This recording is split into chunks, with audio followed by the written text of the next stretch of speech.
ಹೇಳಿದ್ಯಾ? ತಡೆ, ನೀನು ಗಡಿಬಿಡಿ ಮಾಡಬೇಡ. ನಾವು ಅದು ಮಾತು ಹಾಗೆ ಸರಸಕ್ಕೆ ಕ್ಯೂತ ಅಂದಾಗ ನಾವು ಬಂದಾಯ್ತು. ಸಭೆಯಲ್ಲಿ ಸರಸ ಆಗುವುದಿಲ್ಲ ಅಂತ ಗೌರವ. ನಾನು ಆ ಮನೆಯ ಮೇಲೆ ಆವಾಗ ಎಂತಂದನು ಬೇರೆಯವರು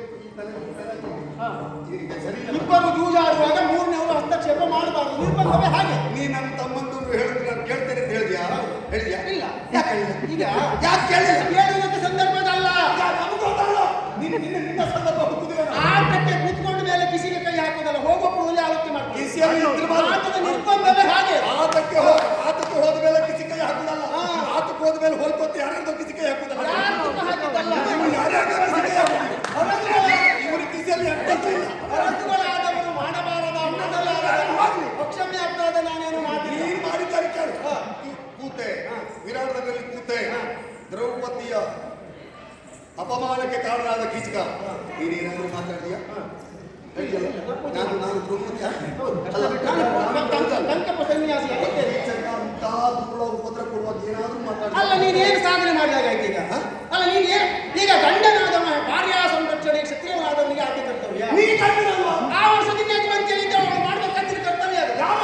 ನಿನ್ನ ಯಜಮಾನಿಕೆ ಯಾರೋ ರಕ್ಷಣೆ ಮಾಡಿಕೊಟ್ರೆ ಅಲ್ಲ. ಇದನ್ನೆಲ್ಲ ಸಾರ್ವತ್ರಿಕವಾಗಿ ಹೇಳುವ ವಿಷಯವೇ ಅಲ್ಲ.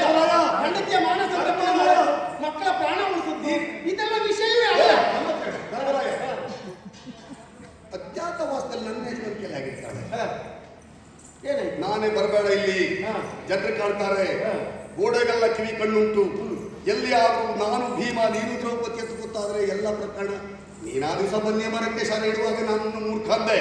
ನೀನು ಎಷ್ಟು ನೋಡು. ನಾನು ಏನೇ ಹೇಳಿ ಅದರ ಹಿಂದೆ ಒಂದು ಒಳ್ಳೆ ಭಾವ ಉಂಟು, ಒಳ್ಳೆ ಉದ್ದೇಶ ಉಂಟು. ಸಂದೇಶ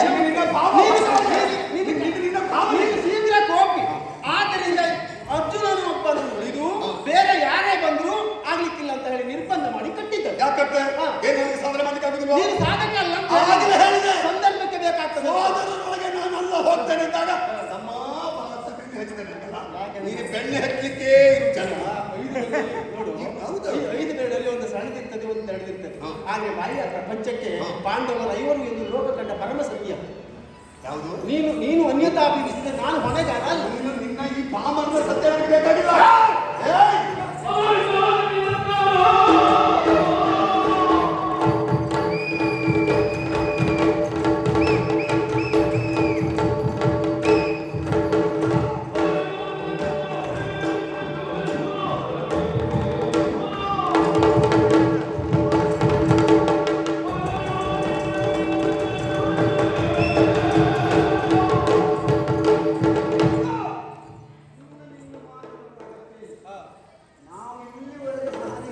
ನಮ್ಮ ತಂದೆ ಸತ್ತು ಹೋಗಲ್ಲ ಎಂಬ ಭಾವ ಇದ್ದಿತ್ತು. ಜೀವಂತ ತಂದೆ ರೂಪದಲ್ಲಿ ಇವರನ್ನು ಕಟ್ಟಿದ್ದೇವೆ. ಇವತ್ತು ಆ ತಂದೆ ಸತ್ತದ ನೀರು ಸತ್ತು ಹೋದೆ.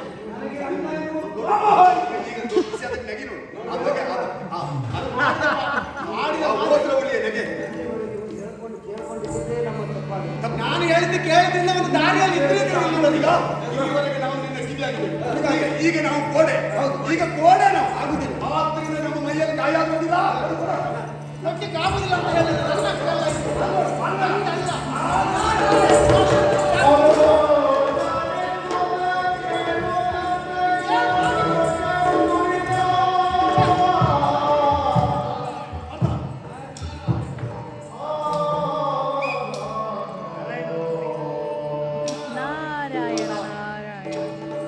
ಗಾಳಿಗೆ ಹತ್ತಿಕೊಂಡ್ಬೇಡ. ಗಾಳಿ ಕೆಟ್ಟ ಗಾಳಿ ಎಲ್ಲೆಲ್ಲ ಹೋಗಿ ಬಿಸಾಡ್ತದೆ. ರಗಳೆ ಹೋದ್ಮೇಲೆ ರಗಳೆ ತೆಗಿವ.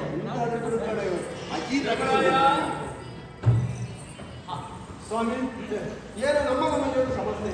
ನಿಮ್ಮ ವಿಡಿಯೋ ಏನಾದ್ರು ಕೇಳಿದ್ದು ತಕ್ಷಣ ಪ್ರತ್ಯಕ್ಷ ಕರೆತಂದು ಸತ್ಕಾರ ಮಾಡಿದ್ದೇವೆ. ಸ್ವೀಕಾರ ಮಾಡಬೇಕು.